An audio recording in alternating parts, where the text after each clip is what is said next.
nouvel épisode d'Inspire-toi et aujourd'hui, je reçois Alex et Nathan qui sont derrière le compte Le Mouvement Présent qui est sur TikTok et Instagram. On va parler aujourd'hui de la van life. C'est un épisode qui m'a été demandé quand même à plusieurs reprises, puis je suis tombée sur leur TikTok là, en cherchant quelqu'un qui pouvait venir me parler de ses expériences de van life. Puis, je suis vraiment contente d'avoir un couple pour venir me parler de ça parce que je trouve qu'on a comme les deux facettes, mais il y a aussi des défis, je trouve, quand on est deux dans un si petit espace. Fait que c'est le fun. On va avoir toutes les versions possibles dans cet épisode-là. Donc, allô à vous deux. Salut. Salut, merci de nous recevoir. On est bien excités de parler de notre sujet favori. Oui, exact. Mais merci d'être là. Je suis vraiment contente. Puis moi aussi, les vacances, c'est toujours mon sujet préféré. Fait que c'est toujours mes épisodes un peu chouchou, mais on le dira pas aux autres. C'est bon, ça. Fait avant de commencer, j'aimerais savoir, vous, à quoi ça ressemble vos années, mettons, une année de van life? Parce que j'ai cru comprendre par vos vidéos que vous voyagez comme 6 mois dans l'année puis que l'autre 6 mois, vous êtes au Québec, je pense. Ça ressemble à quoi? Qu'est-ce que vous faites dans l'année? Est-ce que vous travaillez juste ici? Est-ce que vous travaillez aussi sur la route? Je vous laisse développer sur ça. Ouais, fait que dans le fond, nous, on est des snowbirds, tout simplement. La première année qu'on a voyagé, ça n'a pas été le cas. On a été au BC, au Canada, donc c'était pendant l'été, évidemment. Là. On n'est pas des grands skieurs, fait que c'était vraiment le moment où y aller. Mais sinon, après ce voyage-là, on a vraiment pris le rythme là, comme snowbird. Fait qu'on passe tout l'été au Québec. Okay. Puis, une fois que la neige arrive, ben on se sauve où ce qui fait chaud, dans le fond. Fait qu'on passe entre 4 et 6 mois en van par année, à peu près. OK, parfait. Puis est-ce que vous travaillez aussi dans ces 6 mois-là? Là? Vous travaillez toute l'année, dans le fond? Oui, exactement. Fait que dans le fond, nous, c'est ça, on est... Ben, dans le fond, on travaille sur la route puis à la maison. Fait qu'on est tout en ligne à la distance. Parfait. Fait qu'on peut amener notre travail avec nous, en fait. Oui. Ça, c'est sûr que c'est une question qu'on va aborder un peu plus tard dans l'épisode. Tout le monde se demande ces questions-là. J'ai vu dans vos vidéos que vous avez choisi de construire votre van plutôt que d'en acheter un déjà fait. J'ai envie de savoir, c'est quoi votre raisonnement derrière ça? Est-ce que, tu sais, pourquoi vous avez choisi de construire plutôt que d'acheter quelque chose de tout fait? Mm-hmm. Ben dans le fond, nous, tu sais, il faut mettre un timeline là-dessus. Nous, c'était vraiment avant toute l'histoire de pandémie, dans le fond, qu'on a acheté. Fait que, tu sais, c'était encore un peu plus méconnu, dans le fond, la van life. Fait que, tu sais, je pense que, premièrement, nous, notre but, c'était de vivre dedans à temps plein. Fait qu'on voulait vraiment la construire d'une manière que ça allait nous permettre de vivre dedans à temps plein. Ça veut dire avec une douche, une toilette compost. Tu sais, puis la différence entre acheter, mettons, un VR qui est comme construit en van, c'est que souvent, tu vas pas avoir une toilette compost, tu vas avoir une black tank. Puis je trouve que la gestion de ça, c'était vraiment pas ça qu'on cherchait. Fait que de là, tu sais, l'idée de la construire nous-mêmes à notre image aussi, parce qu'on trouvait le style des VR poche. Fait qu'on voulait quelque chose qui était un petit peu plus à notre image, bohème, spirituelle. Fait que ça aussi, ça l'a pesé dans la balance. Tu as comme un peu devancé ma prochaine question qui était pourquoi avoir choisi un van plutôt qu'un VR. Mais tu sais, les VR, on peut les rénover. Mettons, tu sais, le mettre à notre goût. On voit beaucoup ça aussi là, en ce moment, la trend. Tu prends un vieux VR genre des années 90, là, puis tu sais, tu remets ça, tu retapes tout ça. Mais est-ce que c'est aussi une question de format ou c'est vraiment plus à cause des convenient là, de ce que vous vouliez faire? Ben en fait, c'est que premièrement, les VR, tu sais, aujourd'hui, sont faites pas mal à la chaîne. Oui. Fait que c'est vraiment moins de qualité, mettons, qu'une vanne en métal. Une vanne en métal, t'es sûr que t'auras pas d'infiltration d'eau avec le temps. Tu sais, ça va pas bouger. Fait que, tu sais, pour nous, est-ce qu'on voulait aller un peu hors des sentiers battus? Là, ça allait vraiment nous permettre de comme avoir une vanne qui allait être fiable à long terme, en fait. Ouais, ça nous prenait vraiment quelque chose de solide. Puis aussi petit, des VR, comme il y en a des petits, mais il y en a des gros aussi. Puis pour nous, c'est vraiment une van qu'on voulait parce que l'accessibilité, c'était comme dans nos top priorités. Tu sais, on voulait pas avoir à retourner de bord parce qu'on passe pas dans un petit chemin de trail. On veut aller dans les petits chemins un peu sketchy, que tu sais pas ça se rend où, puis que tu cognes une coupe de branches en passant. Nous, c'était vraiment ça qui était comme important pour nous. Là. Oui, bien, ça fait du sens, je trouve. Puis dans le choix d'un véhicule, je trouve que c'est important parce qu'effectivement, un VR, si tu t'en vas faire de la grande ville, ça dépend où tu vas, mais tu sais, je sais pas si je conduirais un VR dans Manhattan, mettons. Ouais, c'est autre chose. Mais en même temps, tu sais, c'est sûr que vous allez aussi hors des sentiers battus, là, si on peut dire. Là. Fait que c'est intéressant quand même de voir, tu sais, que l'aspect plus petit fit un peu partout. C'est quoi la logistique que vous faites avant de partir une longue période? C'est une bonne question. Dans le fond, ben nous, on prépare plusieurs semaines à l'avance avant de partir parce que, honnêtement, c'est comme un déménagement, là, tu sais. Ouais. Puis il y a en plus l'enjeu de, tu déménages d'un appart assez grand, assez spacieux à une minivan. Ouais. Fait que là, c'est comme, faut que tu fasses des choix, là. Tu peux pas tout amener ta garde-robe, tu peux pas tout amener ce que t'as. Fait que nous, ce qu'on fait, dans le fond, c'est à peu près quasiment un mois d'avance, on se met des bacs vides dans le sous-sol. OK. Puis on met comme des stickers dessus. Fait que, mettons, cuisine, garde-robe, garage.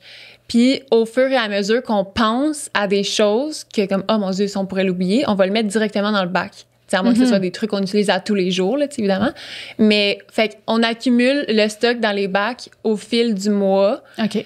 Puis après ça, ben dans les derniers jours, c'est là qu'on pacte tout ce qu'on utilise plus dans le day-to-day.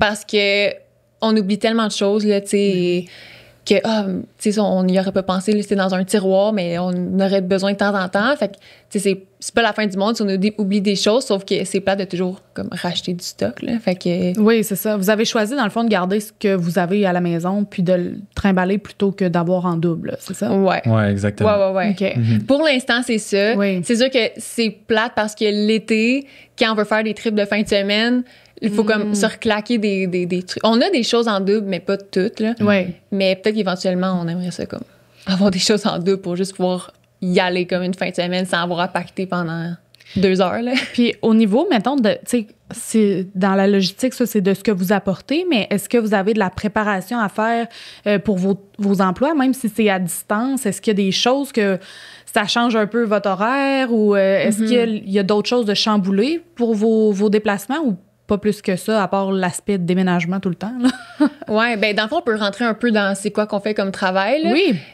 Parce que nous, dans le fond, moi, j'ai commencé comme gestionnaire de médias sociaux, puis aujourd'hui, on a une compagnie ensemble de formation en ligne pour apprendre à devenir gestionnaire de médias sociaux. Puis ça se fait entièrement en ligne, à distance.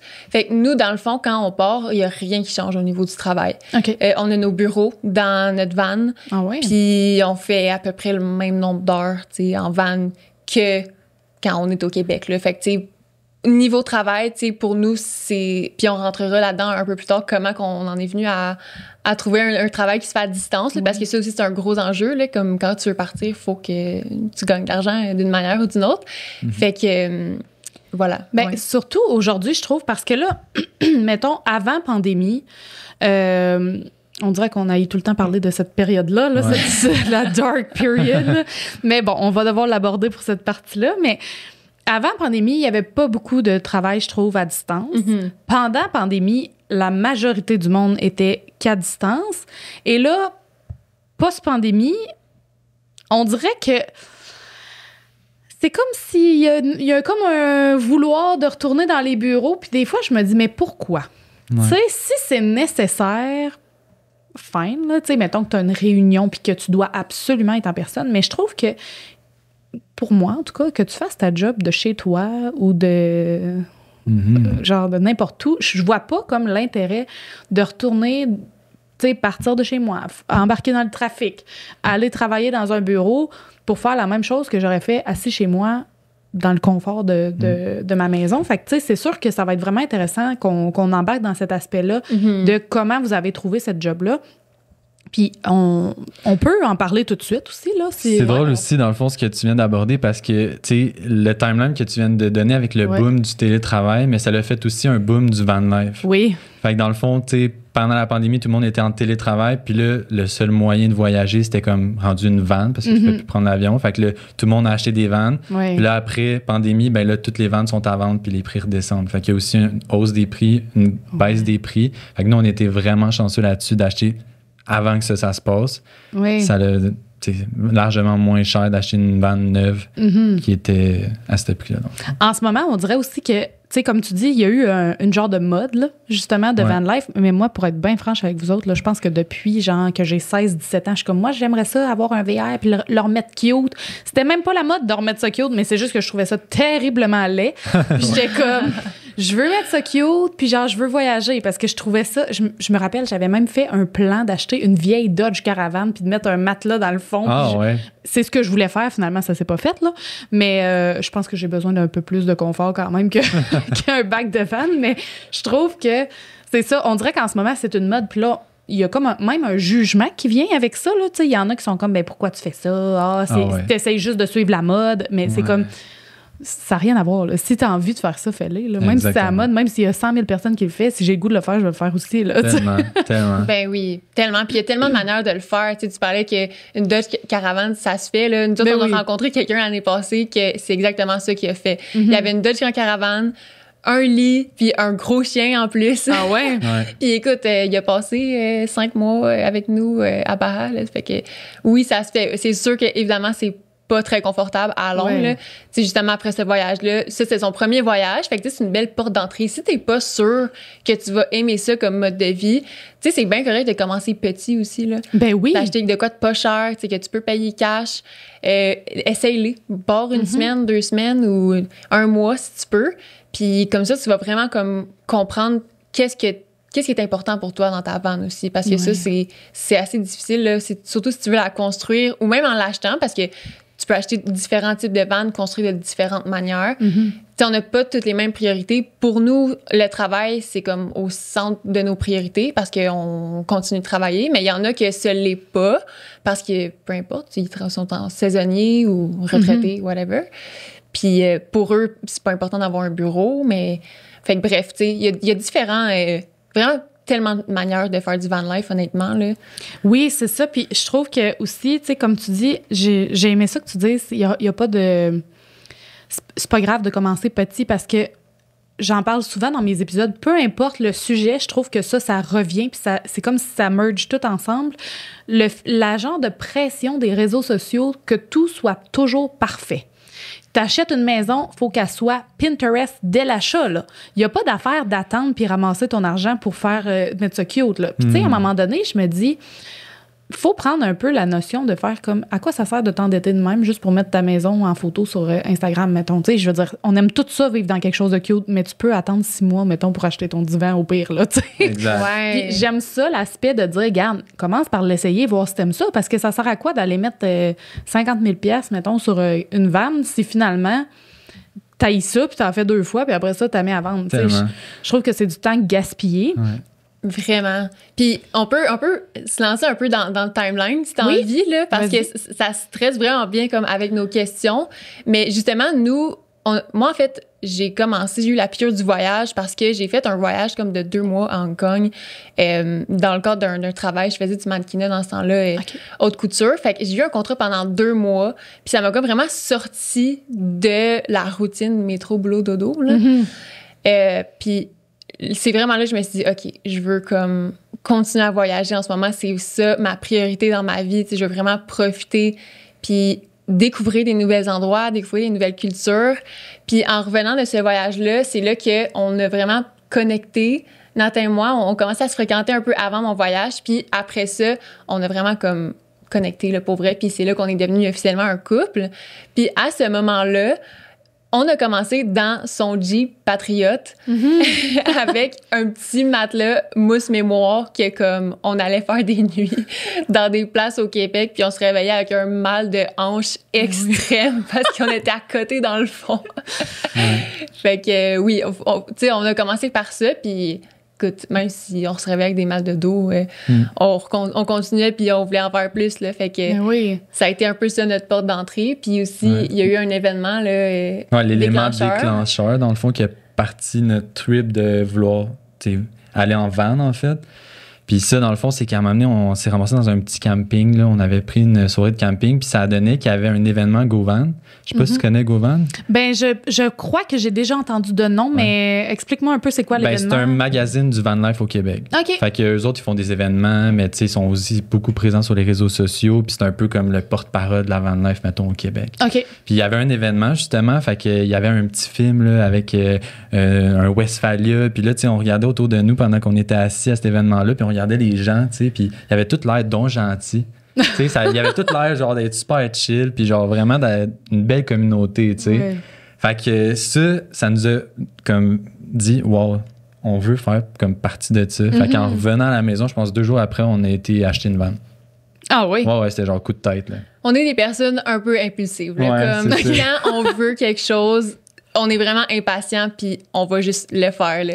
Ça faisait 30 jours qu'on était en couple. Là. Ah oui? Ouais. Puis on achète une vanne Ensemble. à 50 000 $. Là. Fait que... Mais moi, je trouve qu'à un moment donné, à un moment donné, rendu à un certain âge, même si ça fait juste 2 semaines que t'es avec la personne, essaye-les, là. Si ça l'a cassé, ça pètera, puis garde, on va pas perdre de temps, là, tu sais. C'est quoi le pire qui peut arriver? C'est ça, exact. Mais c'est quand même un gros risque, pareil. Ouais, c'est ça. Mais on savait ce qu'on voulait, tu sais. On savait qu'on voulait une van, mais on savait pas comment on allait la bâtir, puis tout ça, on n'avait pas vraiment pensé à ça encore. Puis êtes-vous des personnes manuelles? Est-ce que vous avez tout fait vous-même? Ben moi, je me connaissais pas encore en tant que manuel. OK. Mais j'ai appris que je l'étais vraiment à travers ce projet-là. Tu sais. OK. Fait que c'est ça a starté avec écouter des heures de vidéos YouTube, voir des builds pour s'inspirer, puis essayer de voir qu'est-ce qu'on allait faire, tu sais. Puis à travers ça, c'est là que tu apprends. Tu sais, tout le monde a sa petite touche de te montrer comment faire. Ouais. Fait qu'après, pour la bâtir, ben, c'est vraiment comme ça qu'on l'a fait, dans le fond. Tu peux tout faire avec YouTube. Ouais. Tu as participé, toi aussi, à la construction, dans le fond? Exact. Je te dirais qu'il y avait vraiment plus le lead là-dessus. Puis, ben moi, il me déléguait les tâches qui pouvaient me déléguer, dans le fond. Fait que, ouais, évidemment, là, tu sais, nous, le build, c'est tout 50-50 qu'on a fait niveau monétaire. Puis, c'est ça. Lui a fait un peu plus de job de bras. Ouais. Mais on a vraiment fait ça en teamwork, là. Puis ça nous a pris 2 ans, dans le fond, pour arriver comme au début de Avid à elle est complète. Il y a du monde qui en font genre en 3 mois, là, tu sais, quasiment. Là. Mais nous, c'est parce qu'on voulait faire le build cash. Fait que là, on avait des jobs temps plein. Puis on voulait pas s'endetter trop parce que, tu sais, après, partir voyager, puis là, t'es full endetté, il y a un stress supplémentaire en plus du coût du voyage. Fait que nous, ça nous a pris 2 ans, mais c'est ça, tu sais, c'est comme... Ça a été un processus, là, puis... C'est ça que tu disais tantôt, comme faut commencer à quelque part. Là. Oui. Tu sais, aujourd'hui, le monde il pourrait se dire, mon Dieu, ils sont bien chanceux, ils ont foulé une belle vanne, toute luxueuse, mais ça nous a pris 2 ans, là. Comme... Ben, c'est ça. Puis, tu sais, la vanne, on l'a pris à paiement. Tu sais, on est à l'aise de le dire. Pour nous, on voulait vraiment quelque chose de fiable, puis on savait qu'on voulait faire ça à long terme. Fait qu'on s'est dit, pour nous, ça vaut la peine. Fait qu'on prend une belle vanne, tu sais, relativement neuve. C'était une 2017 en étant de 2019, mais il y avait comme 400 kilos dessus. Là, ah, mon Dieu! Pas mal neuf. Là, c'était comme une flotte qui était supposée avec des ambulances. Fait que on s'est dit, regarde, on va faire ça. Fait que ça a été un choix. Puis il y a plein d'autres choix aussi. Là. On aurait pu prendre quelque chose de beaucoup moins cher puis la payer cash. Fait qu'on a décidé de prendre ça à paiement puis de payer en fait tout l'intérieur de nos poches, mais comme tu sais, nos petits 9 à 5 de vendeurs. Dans ce temps-là, on était vendeurs. Moi, je vendais des équipements de moto. Puis Nathan, il vendait des électroménagers. Ouais. Fait que c'était décourageant parce que chaque paye disparaissait. Là, comme, tu sais, c'est quand même cher, honnêtement, monter une van. Là, on pense que c'est un lifestyle qui coûte pas cher. Mais écoute, ça peut. Mais honnêtement, c'est quand même vraiment cher, là, tu sais, monter une van. Fait que c'est pour ça que ça nous a pris 2 ans, non seulement pour le temps, parce qu'on travaillait 40 heures semaine, puis on faisait ça comme à temps perdu, mais en plus, ben, il fallait de l'argent, là, tu sais, pour faire ça. C'est ça. Mais ça, c'est un bel apport là, que tu amènes, parce que effectivement que on dirait des fois qu'il y en a que... Tu sais, je veux dire, on voit souvent la personne qui a déjà les moyens pour l'acheter, puis que, tu sais, ou que le parent paye ou quoi de même. Puis, tu sais, c'est bien correct, là. Mais je trouve que, tu sais, de montrer justement que, regarde, nous, on a choisi de faire ça sur 2 ans pour justement pas s'endetter, puis après ça, puis être capable de voyager, mais la vanne reste dans la cour, là, tu sais. Je trouve que c'est le fun parce que ça montre que même si tu n'as pas un emploi que tu fais 100 000 par année, ben, tu peux quand même réussir à le faire de manière quand même abordable, même si c'est cher, mais de le faire sans te ramasser avec des paiements. Mais vous, comment vous avez jonglé avec ça? Parce que tu dis les payes disparaissaient toutes, mettons, dans la vanne, mais là, vous aviez quand même un loyer, j'imagine, à payer. Est-ce que avez-vous fait des choix, mettons, dans votre vie ici au Québec, certaines coupures pour dire, regarde, on se focus sur le projet puis tout l'argent passe là-dessus ou? Ben oui, ça a pris de la résilience, puis oui, on a le loyer à payer, mais on était vraiment chanceux dans cette étape-là. Quand on a acheté la vanne, moi, j'habitais avec maman en appartement. Okay. On n'avait pas de garage, j'avais pas d'outils, genre. Okay. Mais ça a donné que, genre, juste après qu'on achète la vanne, mes parents se sont mis ensemble puis ont acheté une maison qui a un bigénération. Okay. Où est-ce que les deux, on est emménagés là-dedans. Puis là, il y avait un garage, puis on avait les outils, on les a achetés, puis tout ça. Fait que, dans notre défi, on a eu cette chance-là de pouvoir avoir un chez nous qui nous a permis de la construire.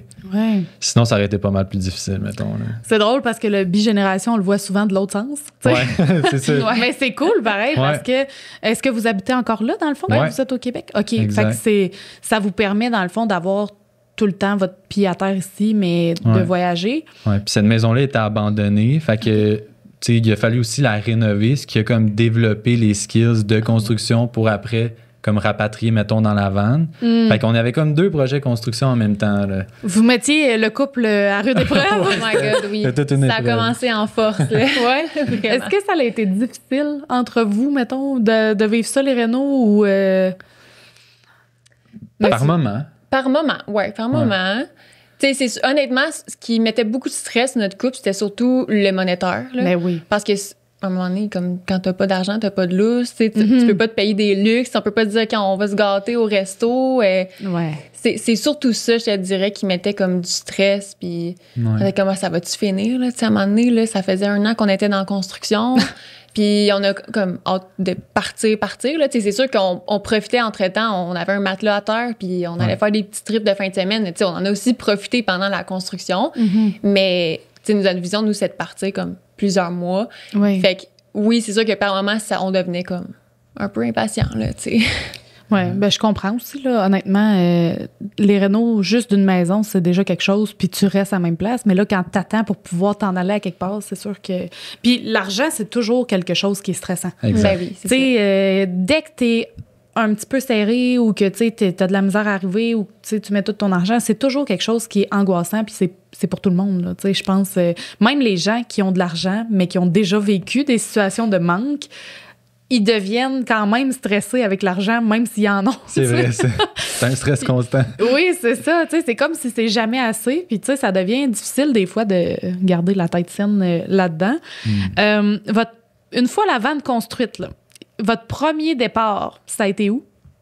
Fait que dans le fond, le premier départ, ça a été le BC. Oui. Fait qu'on a traversé jusqu'à Vancouver, puis on est revenu. Fait qu'on a été voir les Rocheuses, on a été sur l'île de Vancouver, puis on a été partis comme un 6 mois complet, là, le premier voyage. Là, à ce moment-là, toi, tu avais commencé à travailler pour les médias sociaux? Ouais, c'est ça. Fait que dans le fond, pendant la construction, en même temps de figure out comment construire la vanne, fallait figure out qu'est-ce qu'on va faire pour gagner de l'argent, là? Ouais. Parce que, comme je te disais, on était des vendeurs dans des magasins, là, à ce moment-là. Fait que... Ça, tu peux pas vendre tes trucs de moto à distance, là. Non, absolument pas. Je peux pas amener le magasin avec moi, tu sais. Fait que, en même temps, on était comme, bon, qu'est-ce qu'on peut faire? Moi, j'étais dans un moment de ma vie que je voulais me trouver une carrière, tu sais. Je voulais me trouver un domaine que j'allais aimer puis que j'allais pouvoir faire comme à long terme. Fait que j'ai découvert, en regardant des tonnes de vidéos YouTube, genre comment gagner sa vie sur la route, comment voyager, puis faire de l'argent, puis il y a plusieurs méthodes. Mais moi, ce qui m'a vraiment accroché, c'est la gestion des médias sociaux. Puis en fait, c'est une branche du marketing.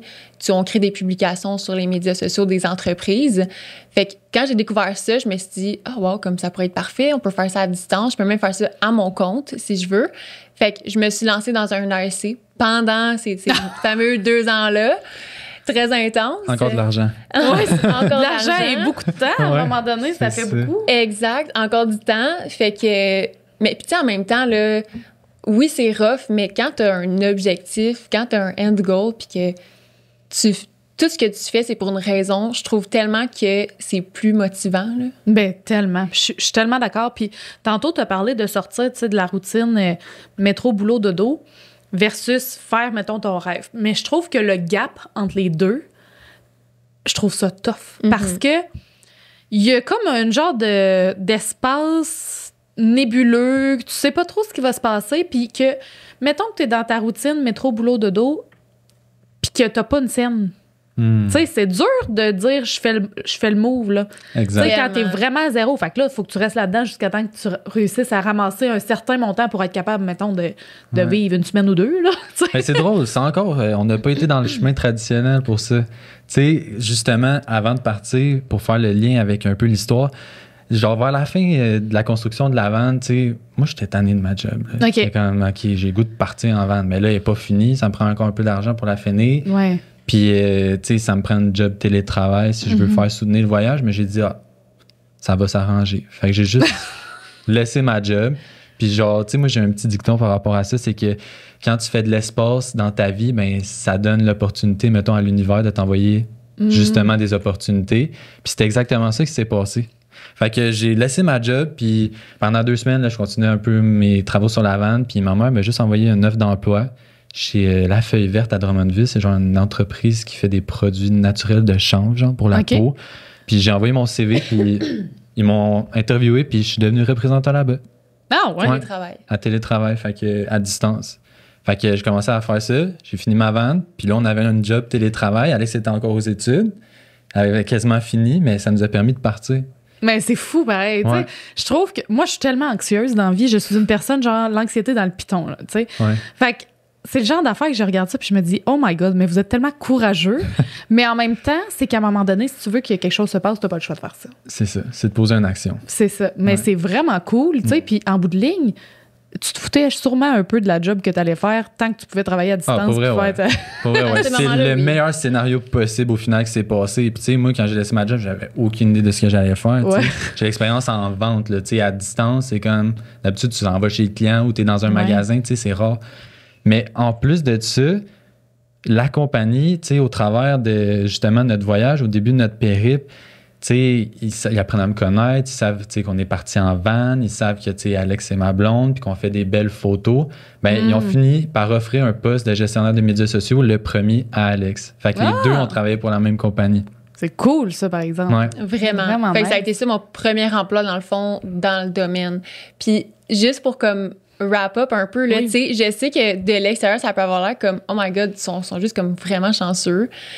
Mais je veux aussi dire que personnellement, je pense pas que c'est de la chance. Puis je pense que oui, on est quand même bold dans les moves qu'on fait, comme par exemple Nathan qui décide de juste lâcher sa job sans en avoir un autre.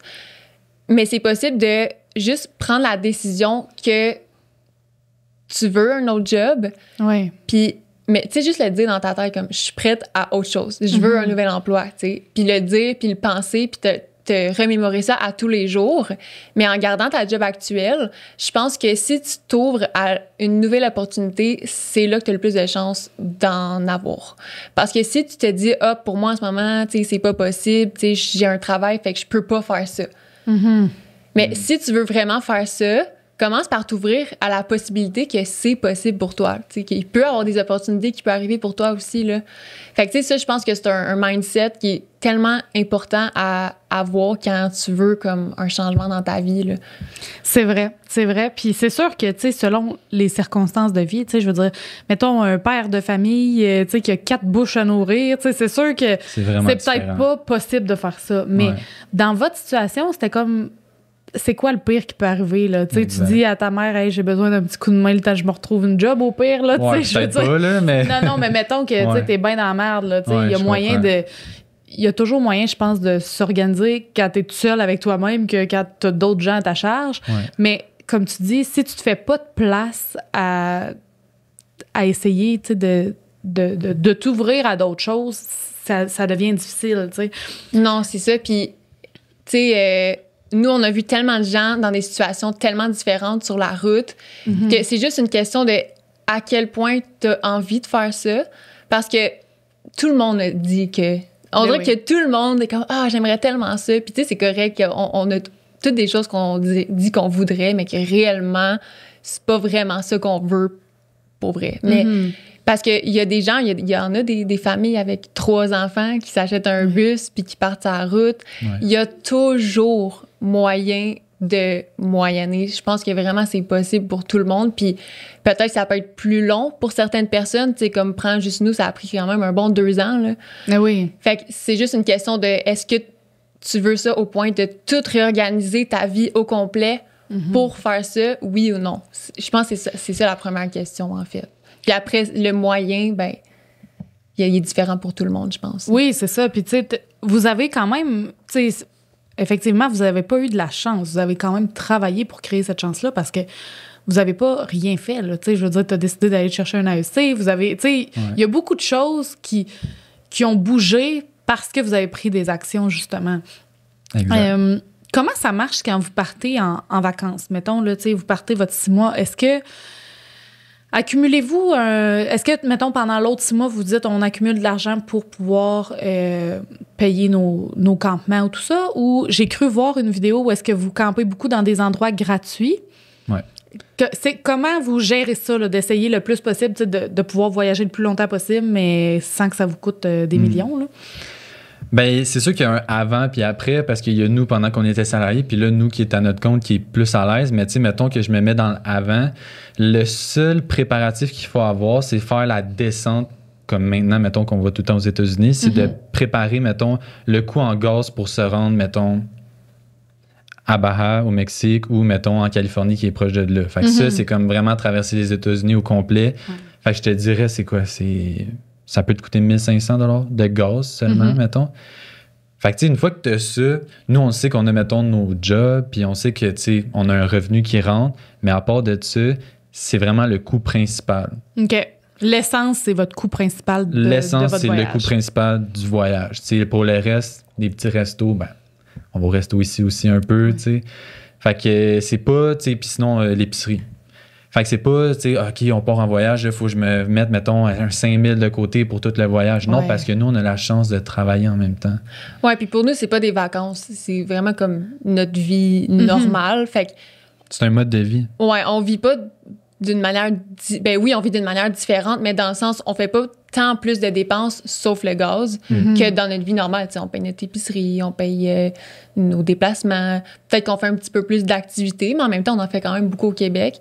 Fait qu'il y a pas une grosse différence de prix quand on est en vente versus à l'appart. Là, puis vous choisissez des campements qui sont des campings ou... Ouais, fait que dans le fond, nous, on campe gratuitement 98% du temps. Là.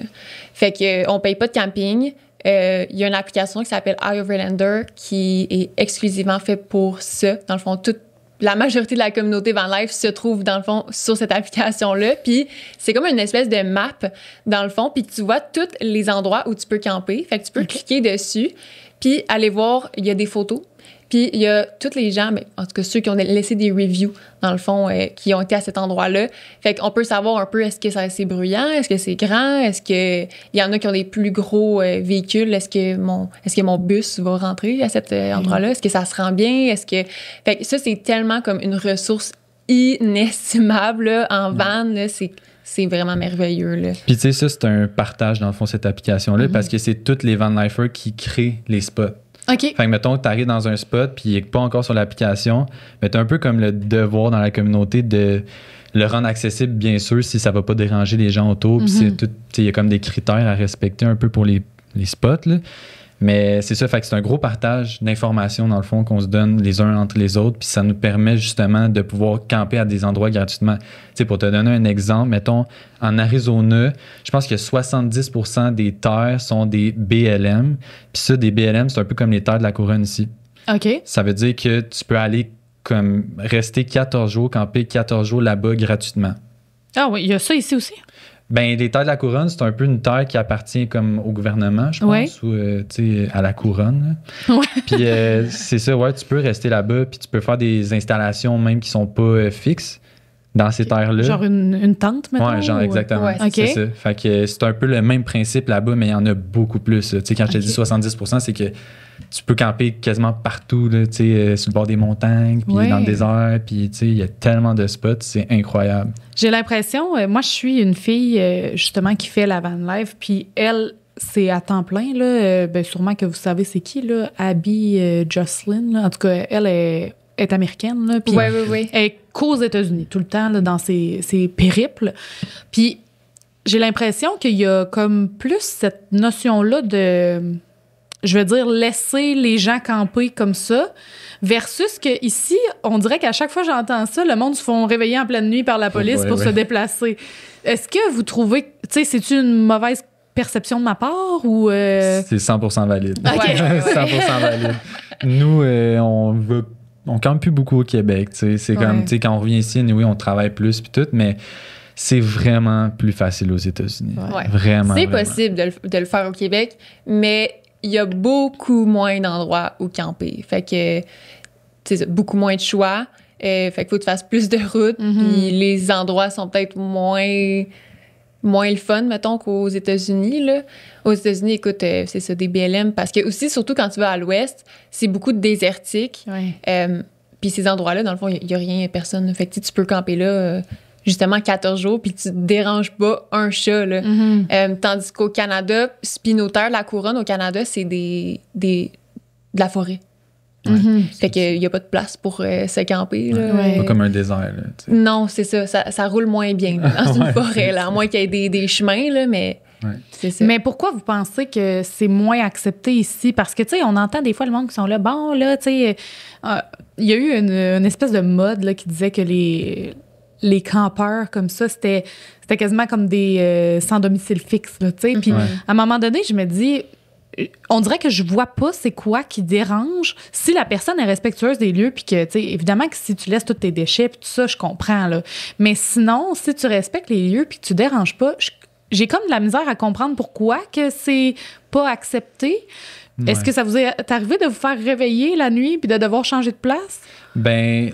Au Québec, nous, ça nous a jamais vraiment arrivé. Ça nous est arrivé au Canada, au Canada. BC. Oui, une fois. Ah ouais? Mais dans tous nos trips, là. Fait que ça arrive pas vraiment On a été souvent. chanceux là-dessus. Là. Il y en a que ça arrive beaucoup plus souvent, mais je pense qu'on fait aussi quand même attention vraiment aux endroits où on campe. Là.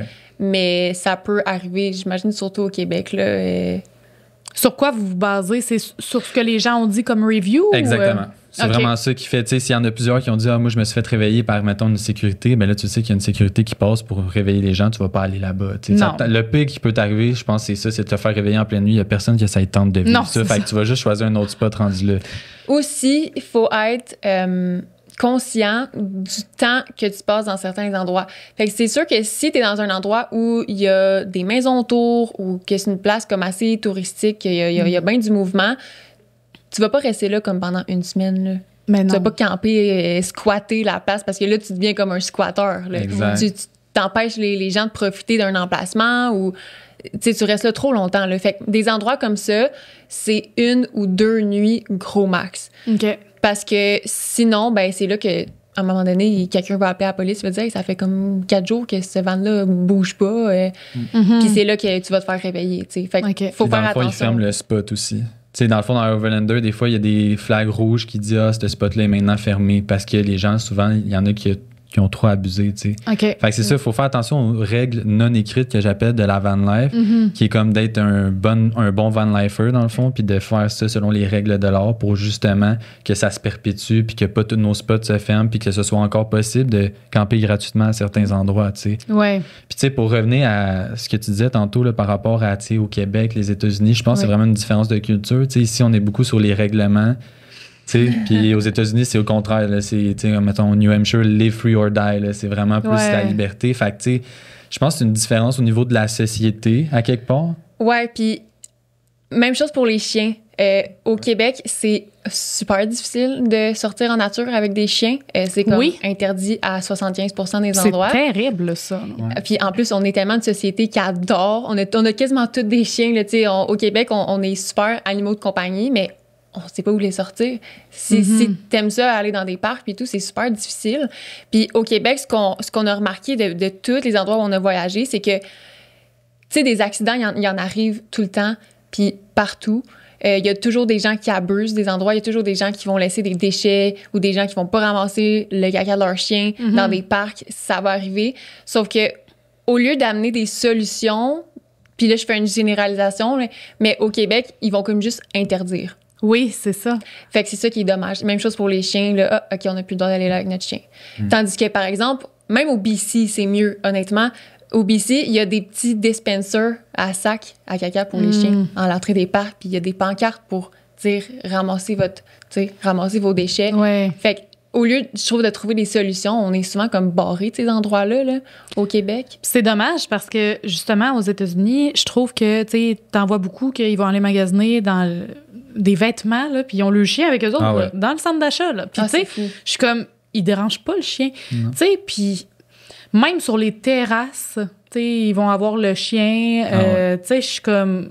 J'ai de la misère à comprendre, moi aussi, cette notion-là d'interdire, même dans les appartements. Je comprends que pour les propriétaires, ils veulent pas que les choses soient brisées, mais au pire, ils demandent un dépôt. Ils devraient avoir une certaine conscientisation à ça, parce qu'après ça, les abandons sont terribles. Ouais. Les gens qui abandonnent les animaux parce que là, ben... Tu peux rien faire. C'est ça. Puis tu sais, c'est terrible. Là. Moi, je me verrais pas abandonner mes animaux. Là. Je vais vivre dans mon char avant de les abandonner, là, sérieux. Mais vous, avez-vous des animaux? Oui, on a un chien. Vous l'amenez avec vous dans votre 6 mois? Ah ouais? Fait que ça s'appelle Toriel, puis c'est sa vie de rêve. Là, ouais. Ben oui, c'est tout le temps des nouvelles odeurs, des nouveaux endroits, puis tu sais, c'est genre le parfait chien de van life. Là, on peut faire genre 7 heures de route, puis elle rester couché en petite bulle sans chialer. Là. Ouais. C'est genre vraiment l'idéal, puis ça lui donne tellement une belle vie. Là. Ah ouais, puis je pense que c'est pas fait pour tous les chiens aussi. Il y a des manières d'adapter son chien, parce que je sais qu'ici, il y a des gens qui sont intéressés à faire du van life, puis ils ont des chiens, puis il y en a qui sont stressés, comme est-ce que mon chien va aimer ça, là. Tu sais, je pense qu'une bonne manière d'acclimater ton chien à ce mode de vie-là, parce qu'on s'entend que c'est un gros choc, là, quand même, pour eux, là. Tu passes de tout le temps les mêmes 4 murs à... On est tout le temps un peu n'importe où. Constamment en mouvement, constamment en train de rouler, constamment dans des nouveaux endroits. Au début, essayer comme de juste faire des trips de fin de semaine. Puis là, faire, OK, t'as un 4 jours, une semaine. Fait que, tu sais, y aller graduellement pour le chien aussi, pour qu'il puisse comme dire, OK, la vanne, c'est comme ma maison. Faut qu'il fasse l'association, là. C'est pas juste un moyen de transport, c'est aussi comme un safe space, là. Fait que nous, on était quand même vraiment chanceux. Là-dessus, notre chien, il est parfait, là, tu sais. Ouais. Mais je pense aussi que pour un chien, tu sais, un chien a plus l'habitude d'aller justement se promener et tout ça. Moi, comme je vous ai dit tantôt, j'aimerais bien un jour avoir un VR, puis dans un futur assez rapproché, là. Mais moi, j'ai des chats. Puis moi, la raison du VR, c'est parce que je veux amener mes chats. Ben oui. Sauf que là, tu sais, des fois, ils sont plus craintifs. Puis, tu sais, moi, mes chats vont pas dehors. Mais je me dis, un harnais, un petit sac à dos. Je vais essayer des choses parce que je me dis, je veux les amener avec moi, tu sais. Mais je veux pas non plus qu'ils soient pas bien. Puis, je trouve que c'est le fun de se dire comme, OK, ben c'est quoi les moyens que je peux mettre en place pour que mon animal soit bien, mais que je puisse l'avoir avec moi, tu sais. Puis pour vous, tu sais, les chiens, c'est sûr que c'est le fun. Tu vas faire un hike, justement, le monde va hiker avec le chien, c'est le fun, mais c'est vrai qu'au Québec, il y a beaucoup de parcs aussi qui les interdisent. Ça, c'est comme dommage, là. Sinon, j'ai comme une question par rapport aux ressources, OK? Comment vous gérez vous faites la gestion de ressources, surtout que vous êtes dans des campements gratuits. Fait que, tu sais, vous n'êtes pas plugué comme dans un camping, que de l'eau courante, puis tout ça. Ça ressemble à quoi? C'est quoi aussi les ressources que vous avez à gérer, à part l'eau, là? Y a-tu autre chose? Ben, dans le fond, nous, on a décidé de prendre un système solaire qui allait nous permettre de travailler sur la route, fait quelque chose d'assez puissant, tu sais, pour pouvoir... Tu n'as pas besoin d'être branché dans un camping, justement. Oui. Fait que, ben, il y a ça, il y a l'eau surtout. Puis l'eau, c'est comme la plus grosse ressource à gérer. Tu sais, il faut être économe sur l'eau. Quand on nettoie la vaisselle, tu sais, il faut arrêter l'eau quand on frotte. Tu sais, quand tu prends ta douche, tu mets ça sur mist, qui est comme genre plus une vapeur, genre. OK. Ça, c'est une pomme de douche spéciale, quoi? Ouais, ben c'est ça. Il y a plusieurs modes dessus, puis c'est comme mode vapeur, fait que ça sort vraiment moins, puis tu sais, c'est ça. Ben, c'est pas de la vapeur, là, quand même, mais c'est moins... intense qu'un jet full force. Fait que ça économise de l'eau, tu sais. OK. C'est ça. Fait que, tu sais, je te dirais que, mettons, pourrait se remplir environ une fois par semaine en eau. Fait que ça, c'est beaucoup de gestion parce qu'il n'y a pas de l'eau non plus partout. Ouais. Surtout au Mexique, là, tu veux pas non plus prendre de l'eau n'importe où, au Mexique. Fait que ça, il y a des aguas, des places où est-ce qu'ils vendent de l'eau, genre. Faut que tu payes pour ça. Ouais, tu payes ton eau au Mexique. Là.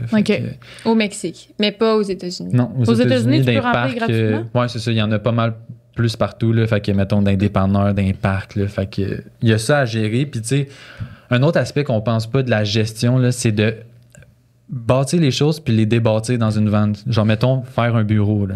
Tu sais, c'est une table qui se démonte, qui se range puis qui se remonte. Puis là, après, tu sors tout ton stock d'ordi. Ouais. Là, quand tu as fini ta journée de travail, ben, tu ressors tout.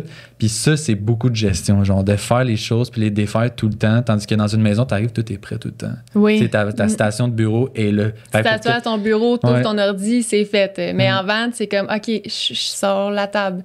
Je mets le poteau, je mets la table. Après ça, je sors mes trucs d'ordi, je bâtis mon bureau. Fait que tout est comme...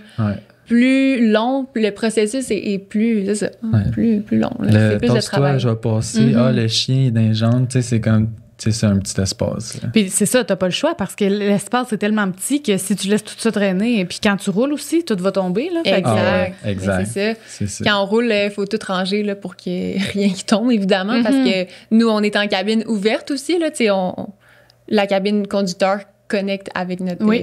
Ben, même si ça connecte pas, tu veux pas que les choses revolent, ça va casser, là, tu sais. Mais ouais, c'est plus de gestion à ce niveau-là. Puis ça aussi, ça peut devenir un irritant à longue, là. Nous, on part, comme je disais, plutôt à 4 à 6 mois. Fait que je te dirais qu'au 4e mois, là, on commence à être comme...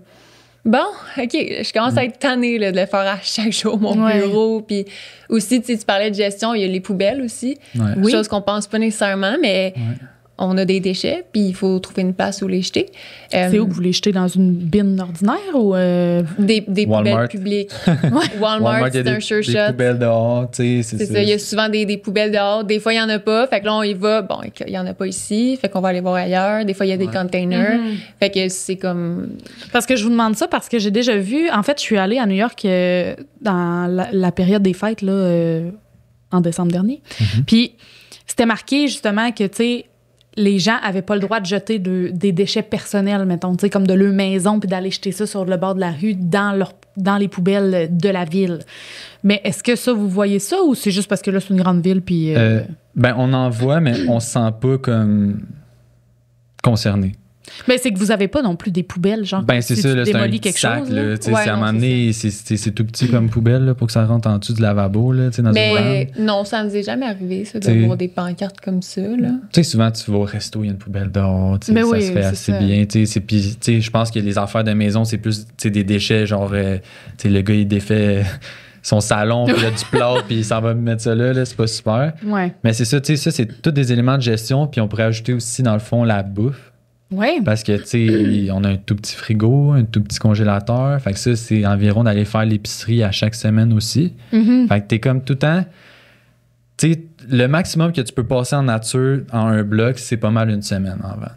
OK. Après, il faut que tu ailles soit rechercher de l'eau, il faut que tu ailles acheter tes poubelles, puis il faut que tu ailles faire ton épicerie. Puis dans les 2-3 derniers jours, tu manges des pâtes, puis ce qui te reste parce que le frigo il est vide, là. OK. C'est ça. Puis il y a parce que là, tantôt, tu as dit, Nathan, que vous aviez une toilette compost. Ça, il faut vider ça, une toilette compost? Ben, c'est un sac, dans le fond, avec du compost, puis tu le jettes. Puis tu fais juste le fermer puis le jeter. Puis... Par contre, vu que vous avez une douche puis un évier, j'imagine que vous avez une tank d'eau grise. Oui, exact. Ça, comment qu'on gère ça, cette tank-là? Oui, mais c'est une bonne question. Dans le fond, étant donné qu'il n'y a pas de... Justement, on n'a pas une tank à eau grise pour la toilette, puis c'est juste de l'eau sale de vaisselle puis de l'eau de douche, ben on se prend un spot, soit en nature ou une bouche d'égout pour se vider là-dedans. Ah, ben c'est parfait. Oui, c'est juste de l'eau sale. Vous n'avez pas besoin de payer pour ça. Non, exactement. Puis... J'imagine c'est ça qu'on voulait éviter. Oui, c'est ça. Parce que vider sa tank à eau grise, c'est aussi trouver des spots spécialement faits pour ça. Ouais. Fait que là, ça rajoute tout le temps un niveau de complexité, puis il n'y en a pas partout de ça, là, non plus. Non, puis tu sais, je sais qu'il y en a aussi d'autres qui ont des toilettes cassettes, puis ça, c'est comme ultra chimique, là. C'est quoi, ça, des toilettes cassettes? Ben, dans le fond, c'est comme un espèce de compartiment qu'il y a en bas de la toilette, puis dans le fond, tout se ramasse là-dedans, mais il y a aussi comme un liquide bleu. Oui, ben comme une toilette un peu de VR, justement, mais... C'est ça, ben c'est exactement ça. Mais comme ça, qui se trimballe, là. Ouais, exactement. Fait que, tu sais, les gens qui ont ça, ben, il y en a qui y vont comme dans des commerces ou comme dans des toilettes puis vider ça. Pour nous, ça, c'était comme un C'est comme si tu no-go, prendrais là. ta toilette, t'irais dans un Tim Hortons pour vider ça dans la toilette, genre. Oh mon Dieu. Ouais, nous autres, il était pas question qu'on fasse ça. Fait qu'on s'est dit, comme, on va prendre de quoi de compost. Fait que c'est juste comme un petit sac. Puis, où c'est que je m'en allais avec ça? Ah oui, c'est ça, le chimique de cette toilette-là. Tu peux pas vider ça n'importe où, là. Quand tu as des produits chimiques, puis même tu sais, notre douche, nous autres, on prend des trucs organiques, puis tout. Tu veux pas mettre des choses chimiques là, dans la nature ou n'importe où. Fait que si tu as quelque chose comme ça, il faut vraiment que tu es dans des endroits dédiés, là. Oui, je comprends. Puis, tu sais, en même temps, c'est une question aussi de respect un peu pour les commerces, là, parce que, tu sais, d'arriver avec tes toilettes que tu dois acheter, c'est comme un ordinaire. peu... c'est ça, c'est ordinaire. Exact. Comment que votre mode de vie en van a affecté votre relation de couple, que ce soit positivement ou négativement? Y a-t-il des défis? Par où commencer? Tu veux le positif ou le négatif en premier? À votre choix. Ben moi, ce que j'ai envie de dire, dans le fond, c'est je pense que la van life, ce que ça nous a apporté de positif dans notre couple, tu sais, on est vraiment fusionnel. Tu sais, je peux dire à la base, comme couple, tu sais, on se comprend super bien, on se parle, tu sais, on peut passer 24 heures sur 24 ensemble, puis genre, on se tape pas ses nerfs, là. Tu sais, c'est vraiment fusionnel. C'est déjà très bien dans un petit espace. On se tape ses nerfs des fois, là, on s'entend, il n'y a rien de parfait. Mais tu sais, je pense qu'à la base, il y a déjà ça qui est fort, qui nous permet justement de faire ça, parce qu'il y a un couple qui a besoin de leur espace à chaque heure parce qu'il se tape ses nerfs. Pas super, je pense pas que ça va fonctionner. Ça va être la fin de leur couple, probablement. Mais j'ai aussi envie de dire que la van life, ce que ça nous a apporté à nos débuts, c'est que ça nous a fait ouvrir notre champ de possibilités dans la vie. Tu sais, ça nous a permis de nous dire, aïe, tu sais, on était capable de comme prendre un projet de zéro, puis genre passer tous les défis, l'atteindre, puis genre d'avoir un peu c'est comme la récompense, là, de voir tous ces beaux spots-là, d'être capable de le faire, de le vivre, de le partager ensemble. Ça nous a vraiment ouvert notre champ de possibilités de nous dire, OK, tu sais, on est capable de partir un projet, puis ça peut même être un autre projet que la van life, puis on est capable de le réussir. Fait que ça, c'est vraiment l'élément positif. Ouais, un gros point, je te dirais, c'est comme la collaboration. Ça nous a vraiment appris à collaborer ensemble parce que c'est tout le temps de la gestion, là, être en van life, comme on disait, il faut trouver des poubelles, des ci, des ça. Fait qu'on est toujours comme un team là-dedans. Moi, pendant que tu conduis, par exemple, moi, je vais trouver où est-ce qu'on va dormir. Ou pendant que lui va jeter les poubelles, ben moi, je vais faire le ménage. Puis on s'organise tout le temps comme ça, ensemble, puis on collabore pour comme rendre les choses plus efficaces, plus le fun aussi. Fait que ça a vraiment, vraiment beaucoup pratiqué notre collaboration. Puis ça, dès le début, comme dans la construction aussi, mais aussi pendant tous les voyages, il faut vraiment que tu apprennes à collaborer. Fait que ça, c'est vraiment quelque chose qui était un gros point fort. Puis c'est aussi une chose qui nous disait qu'on pourrait partir une business ensemble. Parce qu'on on est des bons teammates. Oui. Mais en même temps, c'est sûr que ça vient avec des défis. Parce que qui dit collaboration, ben des fois, il y a des comment on dit ça? Des points de vue différents. Exactement, des points de vue différents. Fait que des fois, on n'a pas le même avis, on veut pas aller à la même place. Fait que c'est sûr que ça crée des frictions, c'est inévitable. Mais bon, c'est jamais... C'est la gestion d'une situation stressante, tu sais, comme là, OK, mettons, on est en ville, puis là, il y a plein de chemins, puis là, il faut qu'elle check un spot, mais là, moi, je suis comme, OK, il faut que je laisse mon GPS pour savoir où est-ce qu'on s'en va. Fait que, tu sais, il y a tout le temps, genre, des fois, comme vite, des situations à haute intensité, genre, qui font que, tu sais, ça tombe un peu avec de la friction. Moi, j'ai ça me faire rusher, là, fais juste te parker, puis on va prendre le temps. C'est ça, genre, on va le faire avant de partir. Puis là, moi, je suis comme, non, mais go, on y va. Fait que, tu sais, c'est ça, tu sais, c'est ça un couple à la base, je pense. Oui. Mais, tu sais, aussi le fait de... Mais ça, c'est parce que, tu sais, mettons, les situations difficiles, ce qui est le fun, c'est qu'on se comprend vraiment bien. Tu sais, les deux, souvent, on trouve la même chose difficile. OK. Tu sais, comme mettons le fait, tu sais, au début, là, être dans un petit espace, ça ne nous dérangeait pas. Mais avec les années, répétitivement, tu sais, tu commences à voir que ça te limite en certaines choses. Oui. Tu sais, en van, tu es souvent dehors. Là, tu sais, la plupart du temps, tu t'assis dehors, tu vis dehors. Mais quand il fait pas beau, tu es pogné en dedans ou que tu as ton 40 heures semaine à faire dans un tout petit espace, tu sais, il fait pas soleil. Tu sais, en tout cas, où s'il fait pas beau dehors, ben ça devient long. Ça devient que t'es plus irritable. Puis t'as goût de luxe puis de confort des fois aussi, ça. Ben, ça arrive, là. C'est pour ça que des fois, là, autant qu'on a le goût de partir en van quand l'hiver, elle arrive, parce que, bon, tout est mort puis tout nous dit, OK, va-t'en. Ouais. Puis on a le goût de revenir aussi à la fin. Fait qu'on a ce cycle-là de toujours avoir le goût de vivre notre mode de vie différent. Puis ça, c'est le fun. Oui, c'est le fun. Puis est-ce que, tu sais, parce que là, vous choisissez de travailler dans la van, tout ça, est-ce que des fois, vous vous dites, OK, ben là, je pourrais travailler dehors aujourd'hui ou c'est comme pas possible avec vos emplois? Ouais, ça arrive. Ouais, OK. ouais. Puis, ça arrive, mais on dirait qu'il y a toujours l'image comme t'as ton laptop sur la plage, sauf que réellement, t'as comme le soleil qui tape dans ton écran, fait que tu vois rien. Ouais. Il y a du sable, fait que tu sais, oui, ça se fait, mais tu sais, c'est pas l'idéal. Là. Mais tu sais, c'est un peu d'ombre, mais ouais, 100%. Là, des fois, on sort nos ordinateurs, puis on va travailler dehors, là, c'est sûr. Là. Ou dans des cafés. Ouais. Ou dans des cafés. Mais nous autres, avec notre chien, ça arrive moins souvent un peu. Là, parce que... Puis, y a-tu des moments, tu disais, des fois, on a envie de luxe. Est-ce qu'il y a des moments où est-ce que vous vous dites, OK, garde, là, on a besoin d'un petit break, on va se prendre une chambre d'hôtel ou un Airbnb ou quelque chose, ou vous mettez pas d'argent là-dedans? Oui. Nous, une fois par voyage, peut-être deux, une ou deux fois, parce qu'honnêtement, c'est quand même cher. Là. Mais, ouais. Comme par exemple, l'année passée à Baja, on s'est pris une semaine en Airbnb. Fait que des fois, c'est juste comme un bon reset, là, comme je prends ma douche à tous les jours. Puis je m'étends, là, tu sais, rien à gérer. Fait que, ouais, ça, on fait ça des fois. Mais tu sais, pas souvent, là. Puis ça vous prend des endroits aussi qui acceptent les chiens, parce que là, vous avez votre chien. Exact. Fait que c'est sûr que... Puis ça rajoute aussi des coûts au voyage, je veux pas, là, tu sais, mais je pense que c'est quand même... peut-être nécessaire de le faire des fois. Ça donne une pause, puis c'est ça. Là, souvent, on essaie de prendre une place avec un spa, puis on en profite. Ouais. Ça, c'est nos vraies vacances dans le van life. Oui, c'est ça, exact. Puis aussi, des fois, il y a des canicules. Là. Ouais. On est dans une petite vanne, il n'y a pas d'air climatisé. Oh non? Ben non. On pourrait, là. Mais on en a une d'urgence, genre portative avec une génératrice. Tu sais, comme ça nous est arrivé de pogner à Yuma un genre de 45 degrés. Là. Ouais, puis le chien, plein soleil. Ouais, c'est dangereux, là. Exact. Fait que, ouais, il y a celle-là comme pour nous backer, mais tu sais, c'est tellement désagréable comme la mettre en place. C'est une grosse affaire, puis on le met sur notre lit, fait qu'on peut pas la laisser comme tout le temps, là. C'est juste pendant, mettons, l'après-midi que... Tu peux pas mettre ça la nuit quand tu dors, là? Non, zéro. Là. OK. Puis on peut pas la mettre partout parce que ça prend la génératrice. Fait que si on est dans un endroit public, on va pas comme starter notre génératrice. Ça, c'est une autre affaire aussi que les gens, des fois, sont pas très conscients de ça, là. Si t'es en public, là, puis t'as une génératrice... C'est très bruyant, ça, si je me trompe pas. Ouais. C'est comme un tracteur, là, tu sais. C'est sûr que pour les gens, c'est plate un peu, là. Ben oui. Puis pour les autres campeurs aussi, là, souvent, on est dans les mêmes endroits avec d'autres campeurs.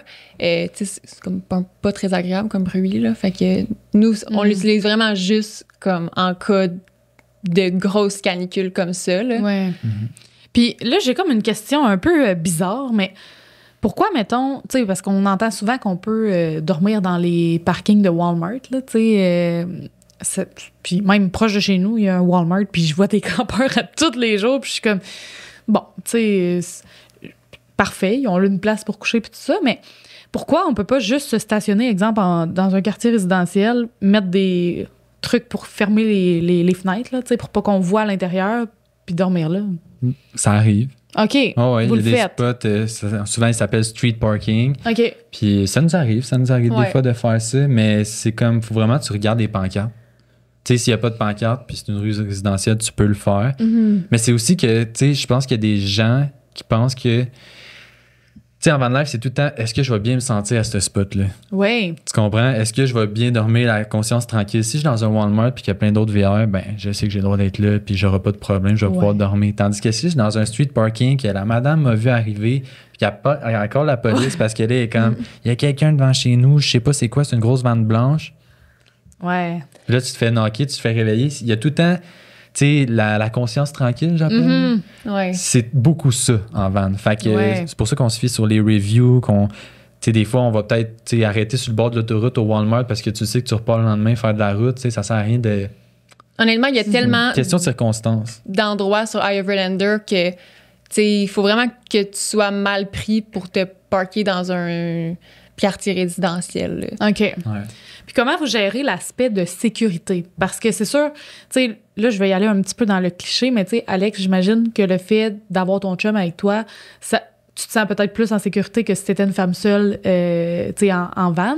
Ben oui. Est-ce que, mais quand même, tu sais, y a-tu des moments où vous vous êtes senti un peu en danger? Avez-vous des choses pour vous protéger? Comment vous gérez ça, cet aspect-là sécuritaire? Ben c'est sûr, les endroits où on décide de camper, honnêtement, c'est ça le plus important. Puis, tu sais, nous, on est en couple, mais je connais aussi beaucoup de femmes qui font ça seules. Puis c'est 100% faisable. Juste faire attention où est-ce que tu vas camper. Fait que faire une petite recherche dans la ville où est-ce que tu t'en vas camper. Ça... On aurait dû le faire. Ça, on l'a appris à la dure. Tu sais, des fois, tu y penses pas. Là. Nous autres, au Canada, on n'a pas d'endroit comme hyper dangereux. Là. Mais aux États-Unis, il y en a des places vraiment plus sketchy que d'autres. Fait que, tu sais, il faut que tu y penses à comme, OK, cette ville-là, je vais juste faire une petite recherche Google puis voir comme c'est quoi la sécurité. Fait que ça, c'est le plus gros thing à regarder. Puis ensuite, ben c'est sûr, nous autres, on a comme un bear spray. OK. Que, si jamais il était pour arriver quelque chose, on a ça. Ouais. J'ai une petite batte qui s'appelle le Peacemaker, qui est faite en bois gravé. Puis je suis comme, Peacemaker, tu sais. Au cas où est-ce qu'il faudrait que la paix règne, ben... Ouais. À un moment donné, il faut que tu puisses te protéger aussi. Parce que des fous, il y en a partout. Puis, tu sais, je veux dire, t'as pas envie... d'être menacé par quelqu'un puis de rien avoir pour te défendre. Non, surtout qu'eux, ils sont tous armés. Fait que tu veux faire quoi avec ton petit bat? Ouais. La plupart du temps, c'est ça. Fait que... Puis aussi, on a un chien. Oui. Fait que, tu sais, la nuit, quelqu'un qui essaierait de rentrer, ben, elle peut japper, tu sais. Fait que ça peut peut-être aider. juste le jappement, tu sais. Honnêtement, elle est pas très menaçante une fois que tu vois. Mais, tu sais, juste un chien qui jappe, ça peut comme... repousser les gens. Oui. D'autres petits trucs là, comme ça. Nous, on a des caméras, mais d'autres, on les avait déjà sur notre van quand on l'a acheté. Okay. Fait qu'il y en a 2 de chaque côté des portes coulissantes, mais ils fonctionnent pas. OK. Ouais. Fait que c'est vraiment juste pour faire peur. Puis on a mis des collants comme, tu sais, souriez, vous êtes filmés. Là. Oui, oui. Fait que, tu sais, ça, juste les gens comme voient une caméra, puis ils sont comme, oh. Puis peut-être juste même, au pire, même si t'as pas de caméra, mettre le collant, tu sais. Les gens, ils savent pas, là, les caméras peuvent être cachées, là. Ouais. Fait que ça, c'est un truc. Qu'est-ce que je voulais dire d'autre? Oui, nos amis, ils ont une lumière de détection de mouvement. Ouais. OK. Fait que dans des endroits, mettons la nuit, si quelqu'un qui passe proche de la vanne, le gros spot blanc comme va s'allumer. Fait évidemment, si t'es comme en ville puis s'il y a full de monde, tu vas l'éteindre. Oui, oui. Mais dans des endroits où tu te sens moins en sécurité, ça peut être une bonne chose aussi. Oui, puis aussi, aller au Mexique, c'est un autre step de préparation. Comme, mettons, tes documents, ton permis de conduire, ton passeport, tu fais des photocopies de tout. Comme ça, si jamais tu te fais arrêter, tu donnes jamais ton vrai permis de conduire à la police, tu lui donnes une photocopie. Okay. Parce que souvent, ils vont garder ta carte puis ils vont te demander de l'argent en retour pour l'échange. Ah oui? Fait que ça, c'est des petits trucs, des fois, de van life, quand tu t'en vas au Mexique, tu essaies de faire des photocopies de tout, en fait. Ouais, fait que ça aussi, pour la sécurité, ça peut aider là, dans des situations. Mais ça, c'est bon à savoir. Là, présentement, vous faites les États-Unis, puis vous avez parlé du Mexique aussi. Ouais. Est-ce que vous envisagez de descendre même jusqu'en Amérique centrale puis en Amérique du Sud ou? C'est dans nos plans de le faire une fois, ouais. C'est de se rendre vraiment jusqu'en bas. Là, pour l'instant, cet hiver, on retourne à Baja. Tu sais qu'on a vraiment... Ça, c'est la basse Californie. C'est une petite pointe en dessous de la Californie. Puis c'est à part du Mexique. Fait que c'est moins dangereux. C'est hyper sécuritaire. Puis il y a plein de vannes là-bas aussi qui se promènent de plage en plage. Dans le fond, on peut vraiment camper directement sur la plage. Fait que ça, c'est un highlight, là. C'est comme le paradis de la van life, là. Ouais. C'est l'endroit où tu peux te parker sur les plages, tu sais, comme ces photos, là. Ouais. Mais c'est vraiment à Baja que ça se passe parce que sinon, c'est pas mal plus difficile. Là. Aux États-Unis, ça se fait, là. Mais là-bas, tu sais, la chaleur, la bouffe, c'est comme vraiment extraordinaire, là. Fait qu'on retourne là parce que... Puis en plus, là-bas, c'est vraiment cool parce que tu peux tellement rencontrer des gens. Tu sais, c'est quand même petit, là. Puis il y a beaucoup, beaucoup de vannes là-bas. Puis on se ramasse toujours aux mêmes endroits. Oui. Fait que on rencontre plein de Québécois comme à l'autre bout du monde, puis des Américains, de tous les gens de partout dans le monde, dans le fond, là. Fait que pour ça, Baja, c'est vraiment le fun pour la communauté. Puis ça, c'est un autre point qu'on pense pas nécessairement, puis on a zéro pensé quand on s'est lancé dans la van life, c'est l'aspect social de la chose. Oui. Tu sais, tu te dis, ben oui, je vais rencontrer plein de monde, puis mais pas toujours, non, là. Tu sais, les États-Unis, c'est vaste, là. Il y a beaucoup, beaucoup d'endroits où on campe puis on est seul, là. Fait qu'à un moment donné, à longue, tu manques de social, là. Oui. Tu sais, tu rencontres peut-être une personne, puis tu passes une journée, 2, 3 jours avec, puis après ça, cette personne, elle continue son chemin, puis bon. C'est toujours des au revoir aussi, là. Exactement. Fait que ça aussi, ça peut devenir long, l'aspect social. Puis c'est pour ça qu'on se trouve des trucs aussi pour ça. Là, on a été, il y a 2 ans, dans un gros rassemblement en Arizona, ça s'appelle Schoolipalooza. Puis c'est tout plein de nomades dans des véhicules différents les uns des autres. Puis il y a comme ce qu'ils appellent le French Quarter. Tous les Québécois se ramassent comme dans un même endroit, dans le fond, là. Puis c'est comme ça qu'on a vraiment rencontré comme le plus d'amis, là, dans cet endroit-là. Parce que nos 2 premiers voyages, c'était quand même vraiment seuls, là. Ouais. On trouvait ça long à un moment donné, là. Puis en plus, on est 2, fait que, tu sais, c'est quand même bien, mais à un moment donné, on est comme, OK. On a fait le tour. On a fait le tour. Comme, c'est le fun des hikes, mais à un moment donné, t'as comme un besoin social aussi, là. Oui, ben, tu sais, ne serait-ce que de partager un souper ou un verre, peu importe, là. C'est ça. Fait que ça, au début, ça a été quand même difficile. OK. À longue, là, l'aspect social. Si on parle justement de l'aspect social, mais au Québec, trouvez-vous ça difficile de quitter votre monde 6 mois par année, 4-6 mois par année, ou on dirait que vous êtes rendu ailleurs? Ouais, ben c'est sûr qu'on s'ennuie. Ben ça fait partie, tu sais, ce que ça crée, ce qu'elle vient de dire, le sentiment, les deux, on le vit ensemble, ça, justement. Puis, tu sais, ça fait qu'on a le goût de revoir notre monde.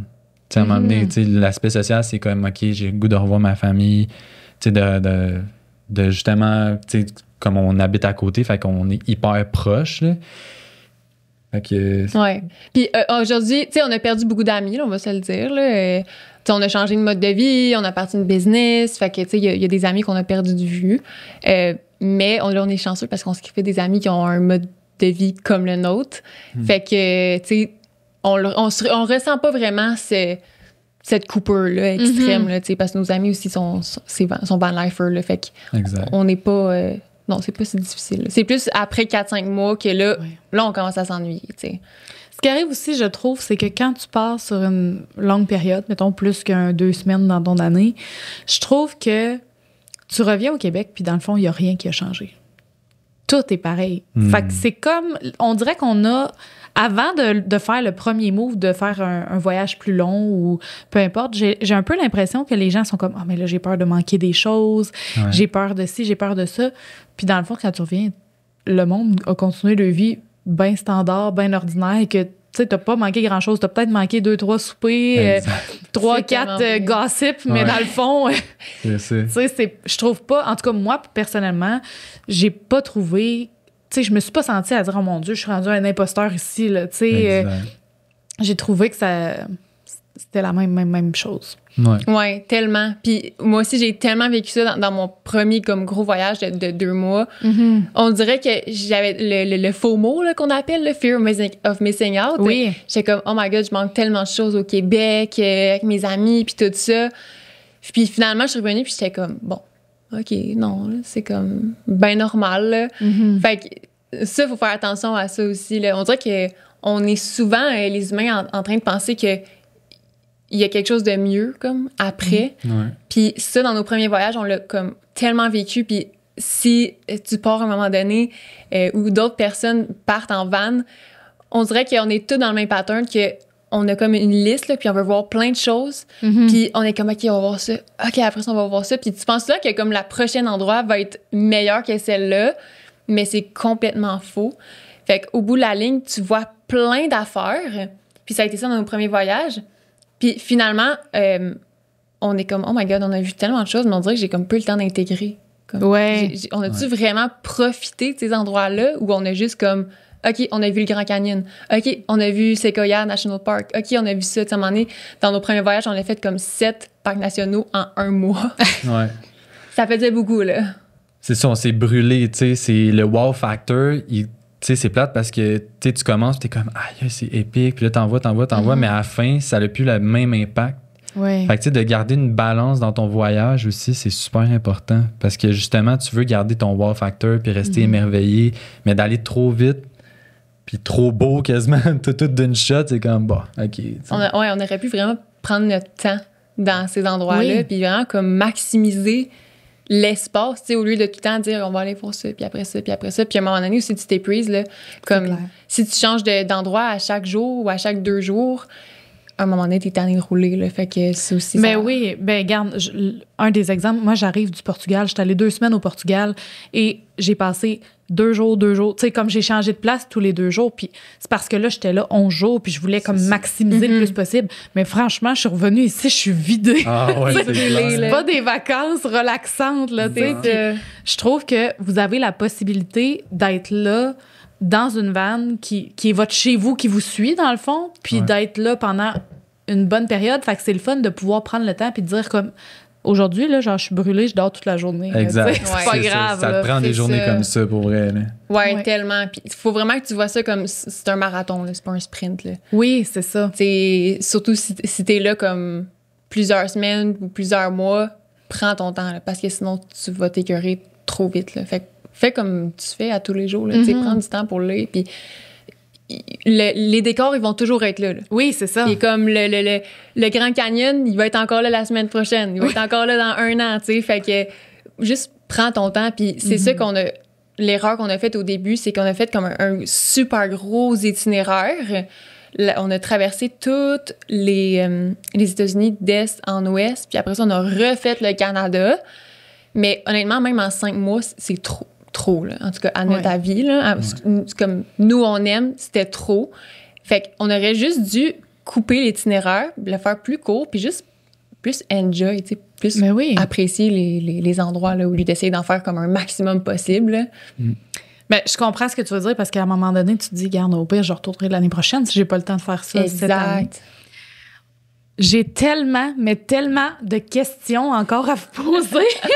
On n'aura pas le choix de faire une partie 2 si vous voulez bien revenir dans la saison 4 probablement, parce que vous allez partir cet hiver. Mais l'épisode tire déjà à sa fin. Merci beaucoup d'avoir été ici, de vous être ouvert. Puis je suis sûre que les gens vont avoir appris tellement de choses. Moi, j'ai appris énormément. On dirait que je m'attendais pas à... Comme, il y a des affaires, j'étais comme, je m'attendais pas à ça. Des petits détails, des fois, de choses à gérer ou peu importe. Je trouve ça super intéressant, votre mode de vie. Comme d'habitude, là, je vais mettre les réseaux sociaux pour vous suivre dans la barre de description. Puis on va se voir dans un prochain épisode. Bye tout le monde. Merci Merci beaucoup. Bye.